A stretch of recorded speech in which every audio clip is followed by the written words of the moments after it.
So we're on Kulen Mountain. You can hear the kids, we're next to the school.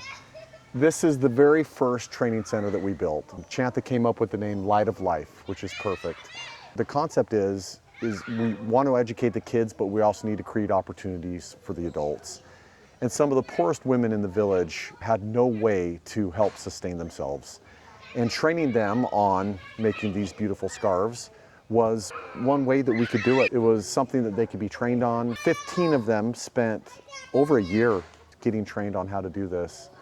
And we would love to replicate this training model because not only does it create opportunity for the individual, it creates an economy, it creates transactions. When we can bring people in from a humanitarian standpoint, or we have very good relationships with distributors in the city, all of this can be sold, they can make money, and they get what would be considered a fair wage for their labor. This training model can be replicated not just for the scarves and for textiles, it can be done for hospitality training. It's not about us, but they work, they get the money, they get income. So we just open the door for them. So these grassroots efforts, that's what fundamentally changes a community. You can't just come in here with $1 million and say, hey, we're gonna make your life better.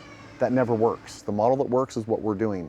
You give people, you train them, you give them opportunity, and then we do our best to bring tourists, to bring people here who will appreciate it and who will buy their goods. The people in the community, they're also excited because this is the first thing that happened in their lives in a long time. Right now here, we are in the online training center.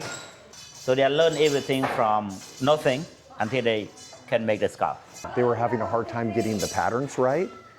And I'm sitting here thinking, they need reading glasses. They are doing this very fine work with these delicate patterns.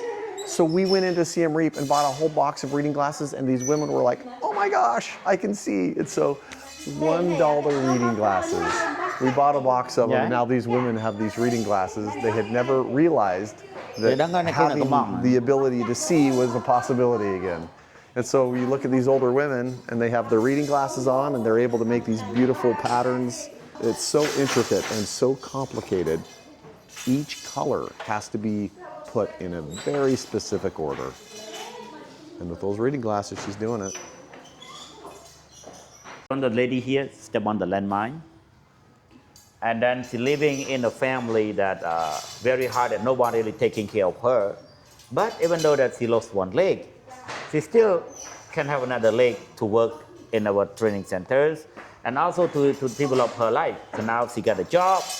We are now giving her an opportunity to actually do something on her own. Yeah. She's also one of the poorest family in these villages. This is the reason why we take her to be part of the Light of Life training program. And today, we want to show you how is life really exactly look like. And we follow her to see where is her house, where she lives. This is the place where she lives. This is the reason we try to have these people in this community. We want to give them the best opportunities, a best living condition and quality. If you come with a kid, how can you go up? When she start to have opportunity to learn with Vision Cambodia and Light of Life Training Center, so they start to have a better life in the future.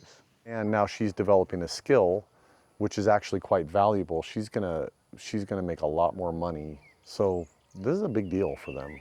You look at, this is their house, this is how they live. Her being able to sell these scarves, where they get a big portion of each sale of each scarf, that matters.